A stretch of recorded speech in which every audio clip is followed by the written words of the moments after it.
We're going to continue discussing this issue of public policy.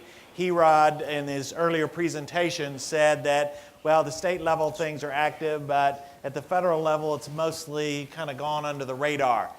With congressmen like Mr. Delaney, that may not be the case for too long, but that's what we're going to discuss today and discuss whether we should, as an industry, emerging industry, sort of push for action in Washington, or it should be left at the states. To help us with that, we have two experts. First, we have Rick Geisenberger.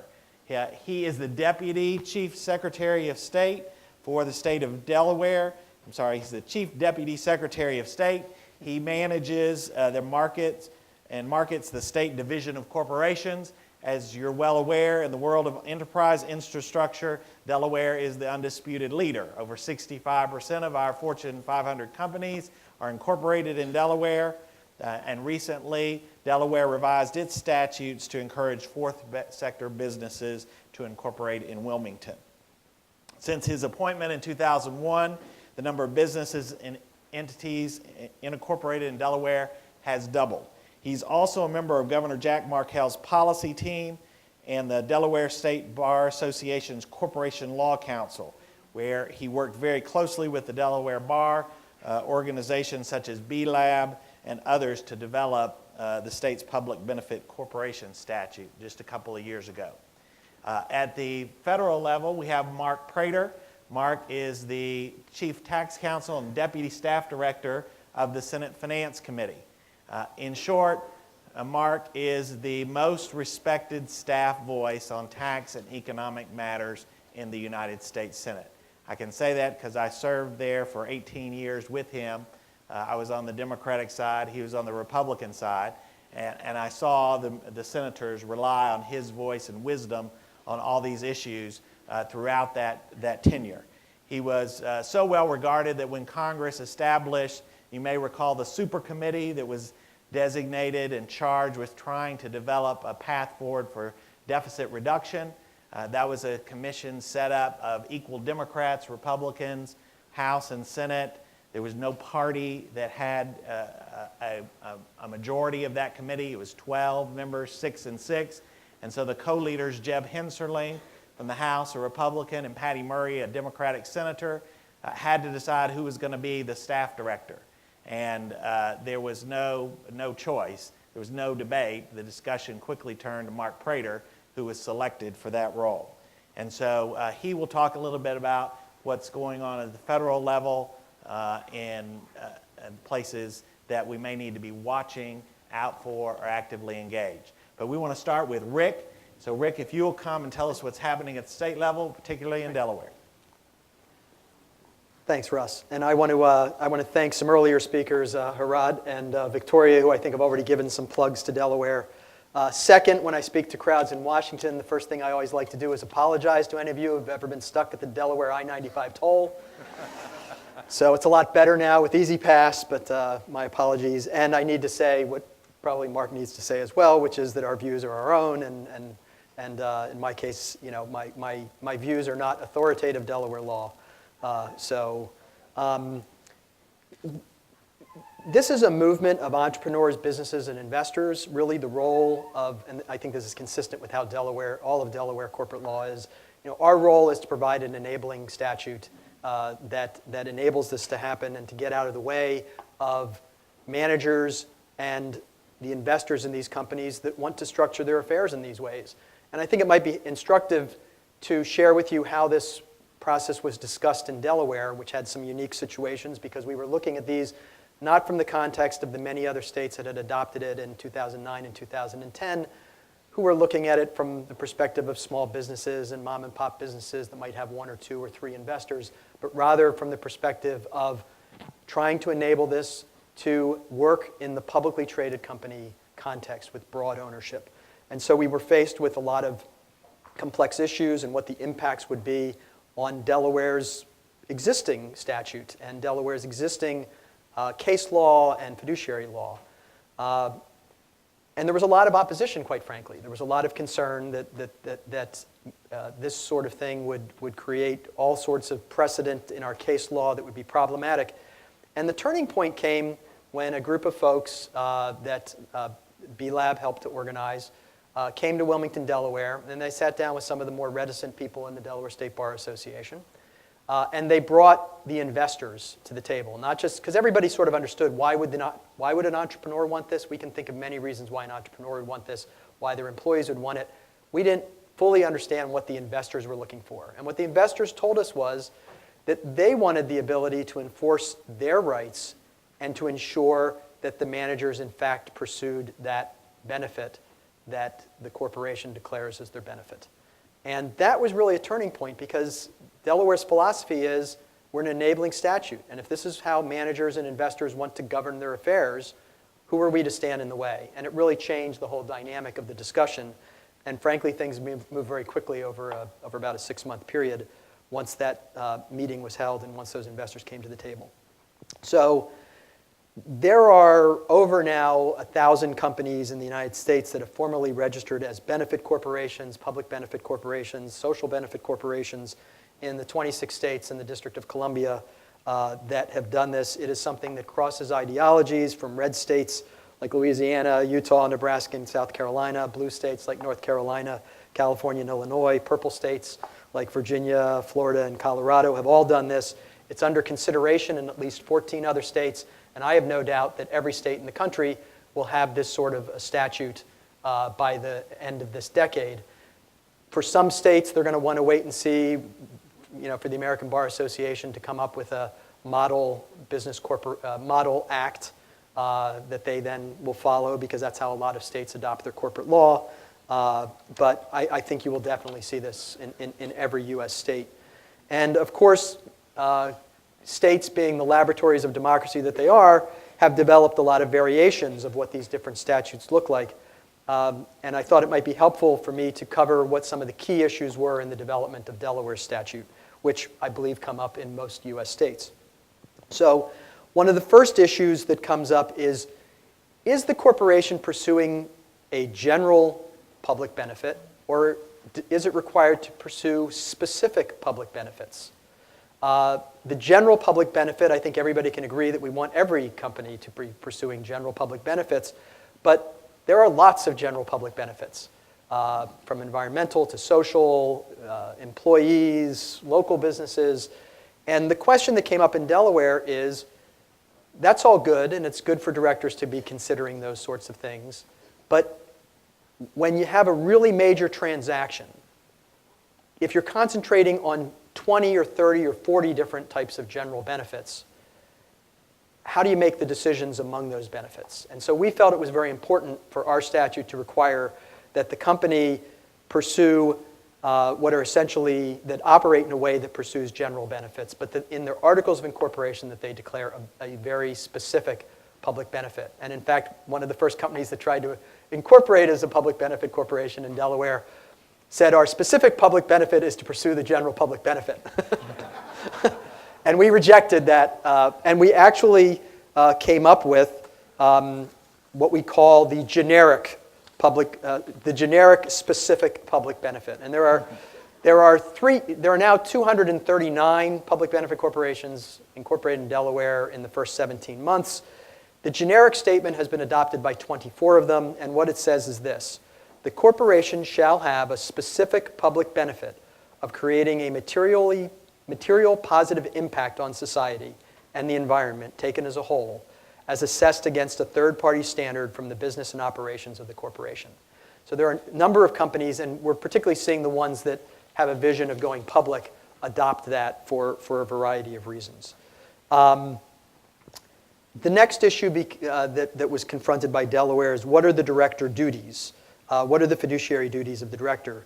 How is it different from a conventional corporation? In a conventional corporation, the company pursues the advancing the shareholder interests. That doesn't prevent a company from giving lots and lots of money to charity.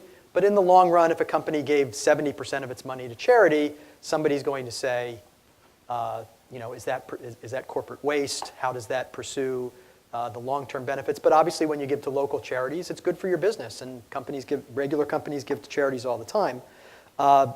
So what Delaware said is that the director of a public benefit corporation must, not may, but must, meet a three-part balancing act.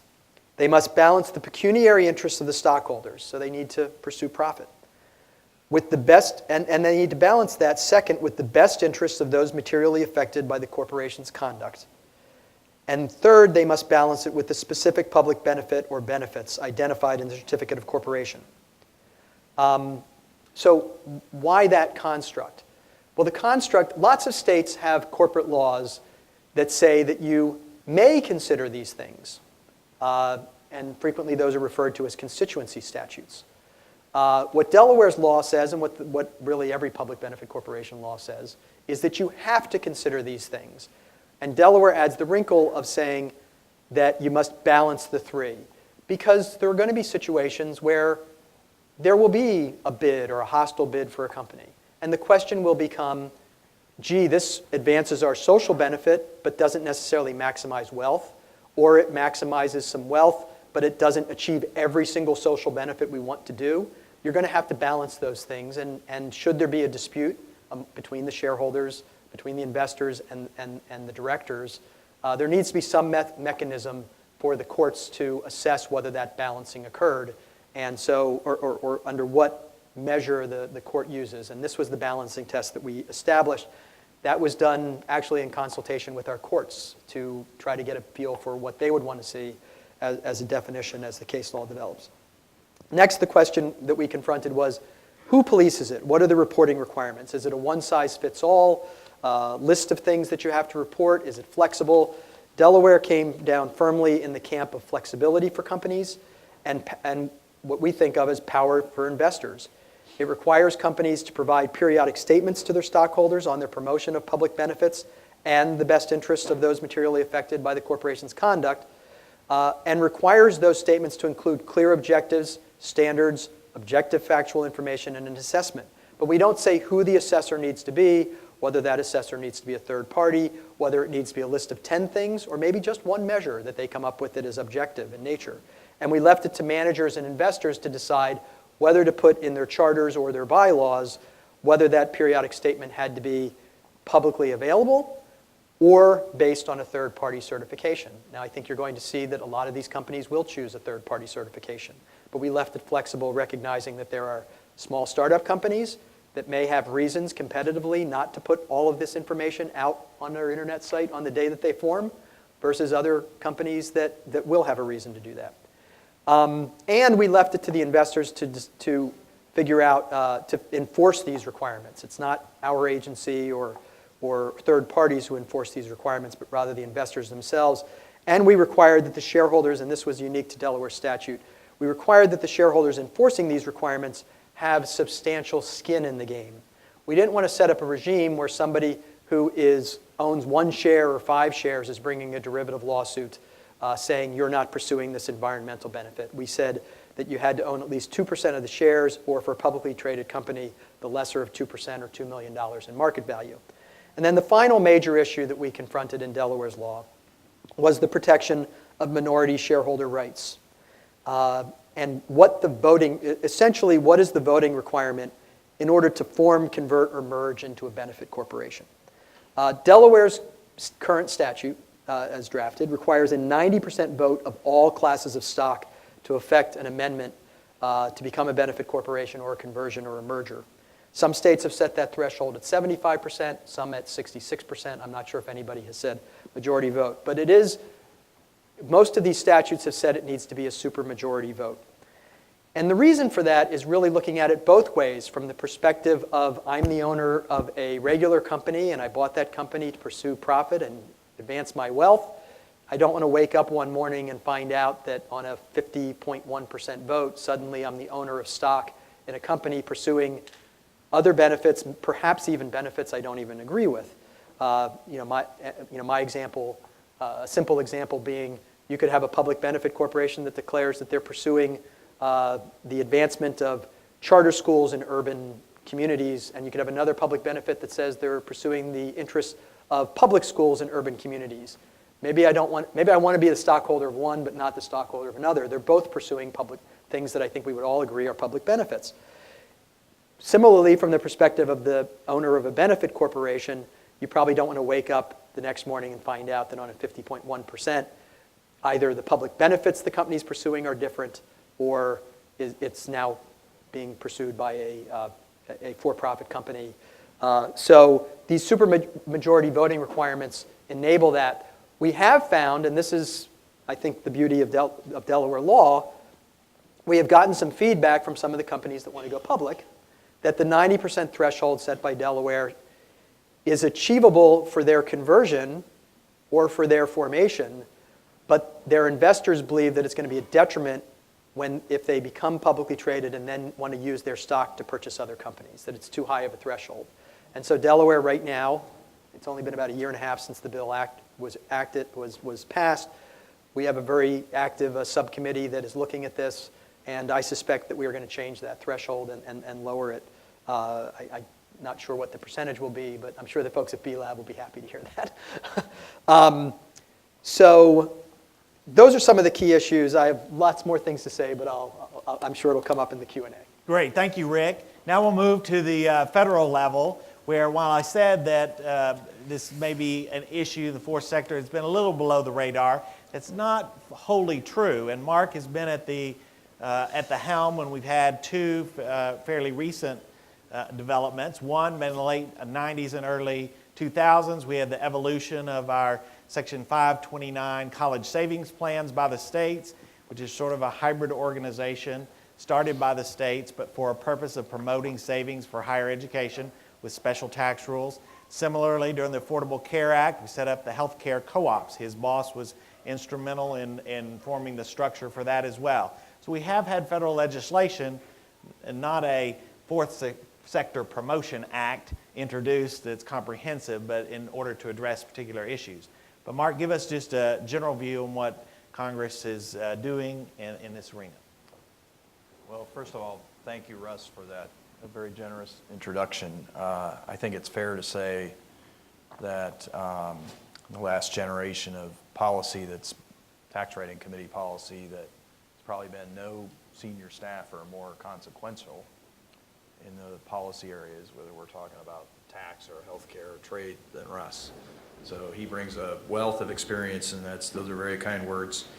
I do have to follow through and do my exculpatory demonstration here. So these words are mine. They don't reflect committee position or Senator Hatch's position or anybody else of any consequences position other than mine. And what's more, I say this to the members of the Fourth Estate, if I should say something controversial, I reserve the right to revoke it.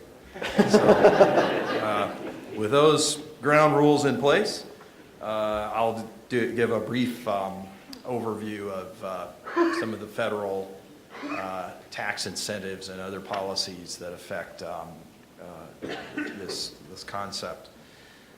When I started, it was about 25 years ago, or a week from today, we had largely the 1986 Tax Reform Act in place. And when you're looking at incentives, whether you're either talking about tax-exempt bonds or other forms of bond incentives, other forms of financing, or you're looking at charitable incentives, you need to keep in mind that there's two major layers of tax law involved, and they have changed significantly. The alternative minimum tax, which a lot of us had the lack of fortune of paying for many years, but now thankfully has at least been patched so that the exemption levels track inflation. The alternative minimum tax has a reach into both of these areas. With respect to tax-exempt bonds, there are generally two major categories of tax-exempt bonds. There are private activity bonds and then other bonds, and other bonds are your basic state and local general function bonds. The benefit to the investor is clearly the tax-exempt interest, and of course that's priced into what the bond yields and all of that. And then with respect to the AMT, the private activity bonds, which are a very separately defined category of bonds, generally a series of tests are involved, limiting somewhat the role of private sector folks in what's a mixed governmental or charitable activity with some private participation. There's a series of rules there. The 1986 Act, the Congress drew a line and said, okay, for purposes of computing the alternative minimum taxable income, which is the base of the AMT, you're going to have to include private activity bond interest. And so that is a significant limitation. But on the regular income tax side, of course, if the tests were met, the interest is garden variety exempt interest. Likewise, on the charitable side, the alternative minimum tax limited somewhat the incentives for charitable giving. The most dramatic one was a donation of appreciated stock. And Russell remembered this because one of his bosses, Senator Moynihan, was a former chair and ranking member of the committee, was very focused on that. And I think he was convinced over time that that was a deterrent to charitable giving, and so he made that a cause and indeed succeeded in removing that from the minimum tax. So you've got the AMT, you've got the regular tax that apply on the income tax side. Then, of course, you've got the estate tax. And as those of you who've been involved either in an estate or are involved in estate planning or representing an estate know, there are very clear tax incentives built into the estate tax system as well. So that's another area. The AMT, of course, does not apply in that end of the system. But over time, looking at the charitable benefits and the tax-exempt bond benefits, you can see a kind of consistent pattern. And the pattern is that the Hill, I think, has responded in a couple different ways, where they have seen problems arise, where a charitable incentive is being used in a way that was not intended, then there are some restrictions that come into play. And we had that in 2006 in some tax legislation that was passed there. Senator Grassley, my old boss, was a keen observer of some of those lines in terms of permitted and unpermitted charitable activity in terms of the incentives. So we have had, in some cases, some movement to restrict, in some cases, charitable incentives if the case has been made that they are not being used as intended. But generally, since the '86 Act, if the case has been made, I think the Hill has responded and changed, made some incentives more generous. I'll give you a couple examples. One was about 10 years ago today. We had, of course, the terrible tsunami that hit in Southeast Asia, and I think it was the first time we ever did this. Russ will probably correct me if I'm wrong on this, but we the Hill responded, and Senator Baucus was the primary author of this, to take away the 50% AGI limit on cash contributions for the charitable purpose. And, you know, it was shown to be a pretty effective device, but a lot of giving and a lot of resources went into a worthwhile effort there. And we have periodically relaxed that rule, again, depending on if there was a compelling charitable purpose for it. And I would say, again, on the bond side, here and there's been pressure for effective access to the bond market for certain activities where we have relaxed rules on either the private activity side or in some cases the alternative minimum tax. And so I think my main point here is on the charitable side, you have a very strong bipartisan premise that charitable giving, as Congressman Delaney very well said, serves a very good social purpose. In some sense, it takes pressure off the government to provide a lot of social services, and in other cases, it creates services and serves needs that would not otherwise be served. And so you won't find much controversy on that basic broad premise, charitable giving. My boss is a big believer in charitable incentives. He starts as a skeptic with anybody that would come in and say, carve them back. And so he would be more likely to say, expand them. And our ranking member, Senator Wyden, is, I think, of a similar view. So the good news is, I think that unlike a lot of tax policy areas, the charitable sector starts out with a lot of goodwill in terms of members wanting to make these rules work effectively, and willingness to expand those, sometimes at the price of other policies or other priorities. On the other hand, I think that you've got to keep in mind that in terms of incentives, since we are in a fiscal situation where we have a temporary reprieve, but we are facing huge structural imbalance on the spending demands versus revenue, that members always have to be mindful of what the mix of incentives is. There are a lot of noble purposes that are also popular. Retirement security is one, for instance. You won't find a lot of partisan division on the general notion of trying to promote, enhance large employer plans and employee participation. That's an area of a lot of bipartisan consensus as well. But charitable purpose, the bond provisions, these things all compete for the incentives, the foregone tax base, if you will, that exists. And we are in a multi-year process of tax reform.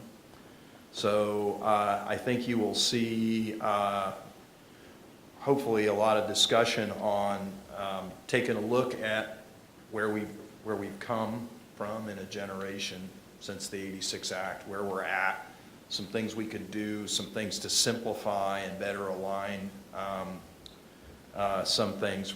Russ mentioned Section 529, and he was, by the way, very instrumental in that.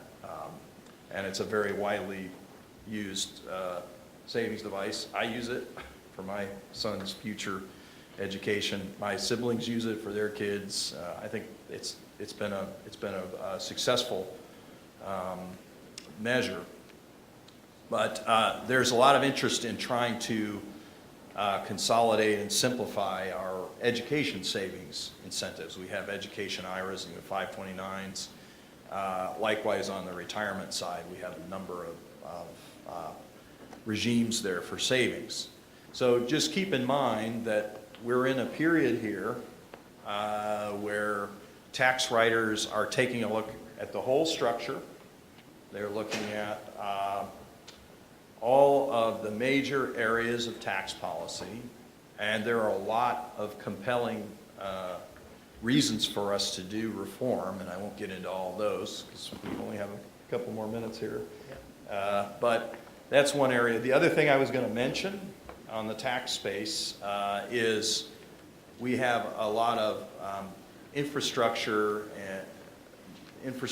related things in the code. Obviously I mentioned bonds, but we also have dedicated excise taxes and trust funds for specific purposes.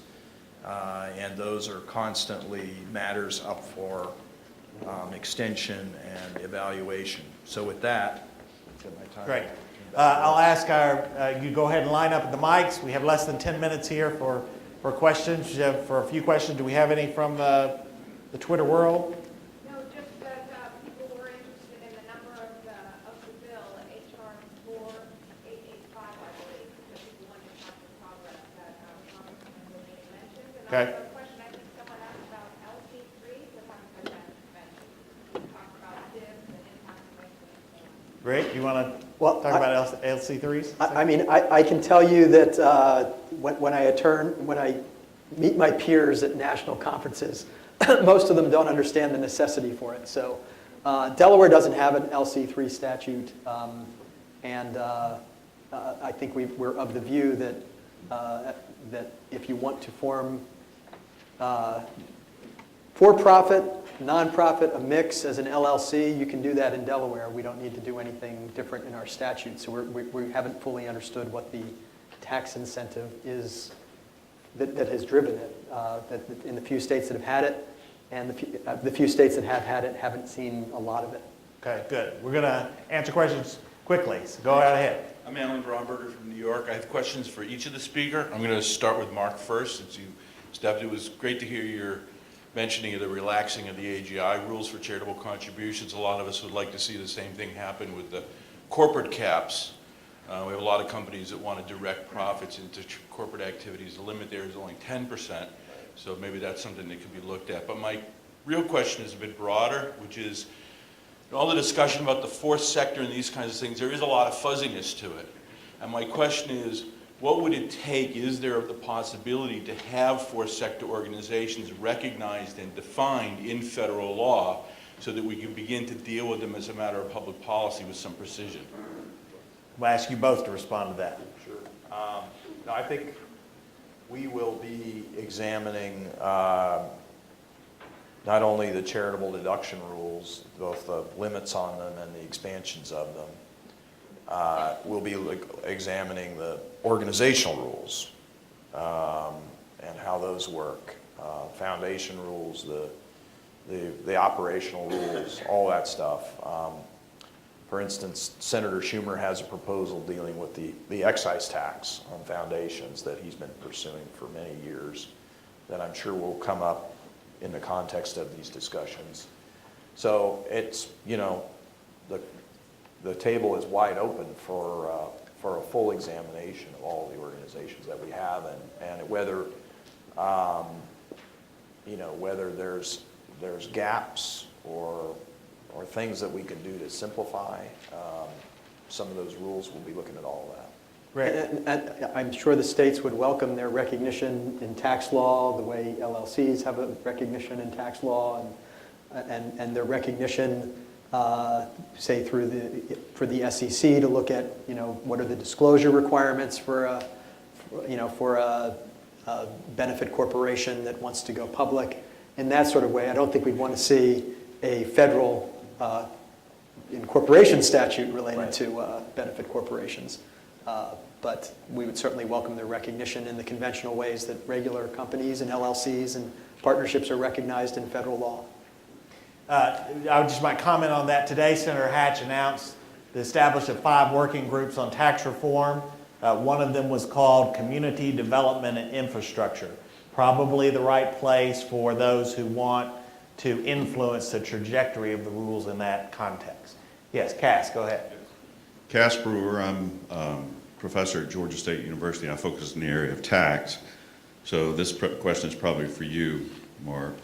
Do you think Congress might consider carving out, one of the things we talk about a lot here today is investment in the, quote, fourth sector, whatever that is we figure out. Do you think Congress might ever consider creating an exception, let's say, to the passive loss rules?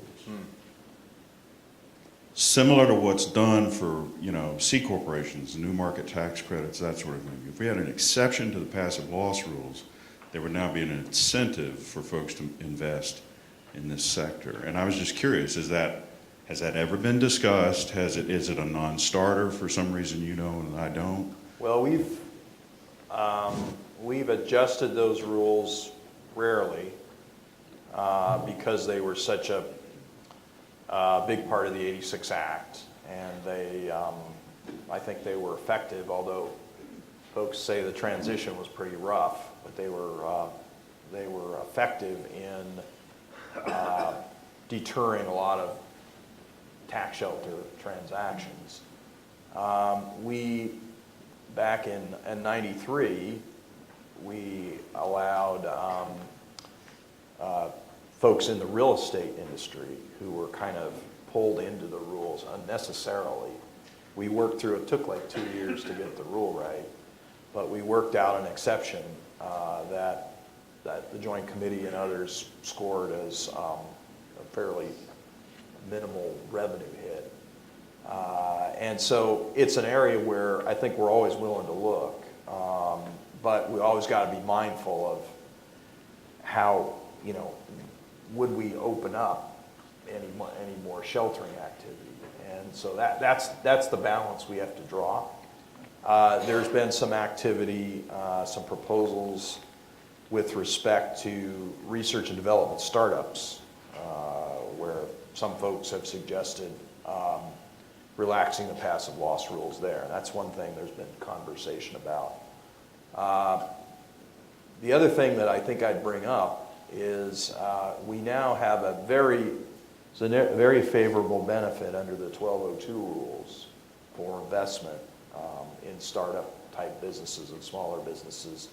That's more on the capital gains side, right? Yes, sir. That's right.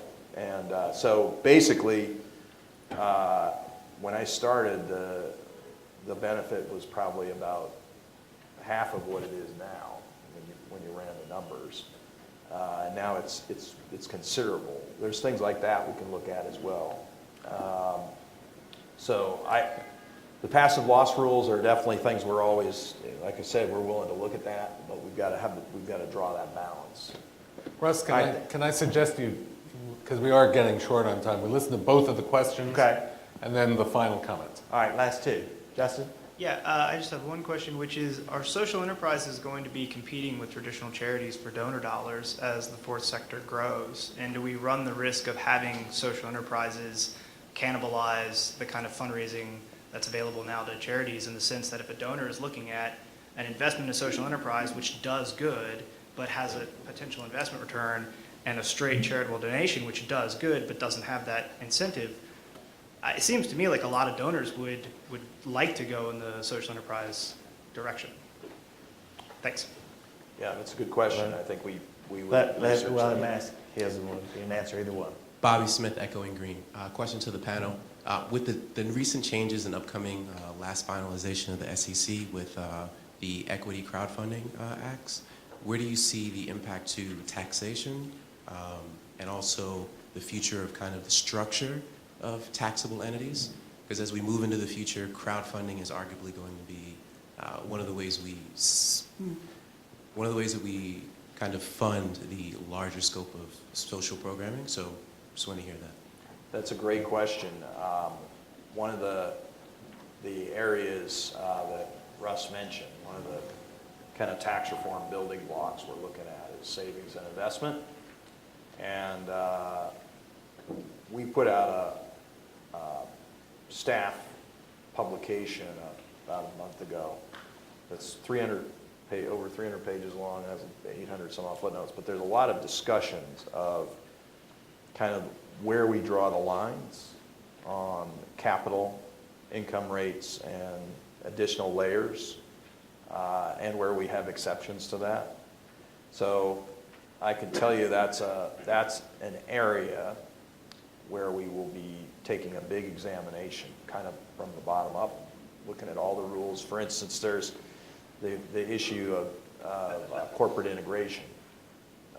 Right now, in the U.S. system, you have 2 layers of tax for regular C corporations and investors.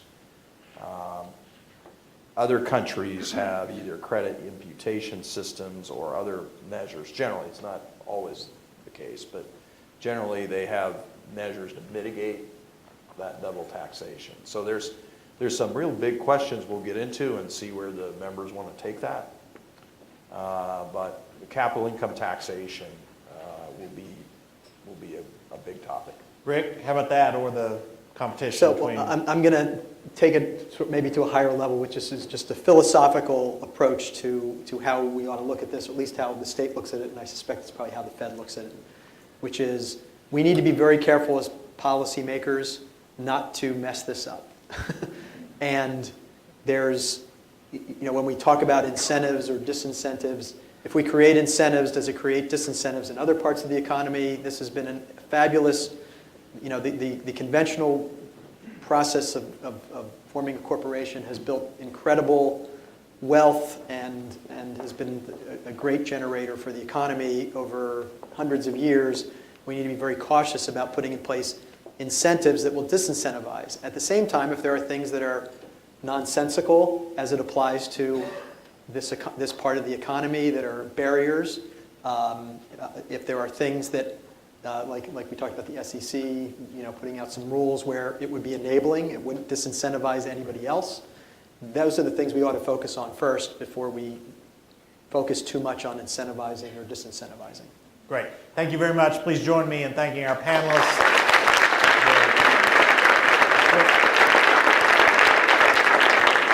Let's please include Russ in that applause.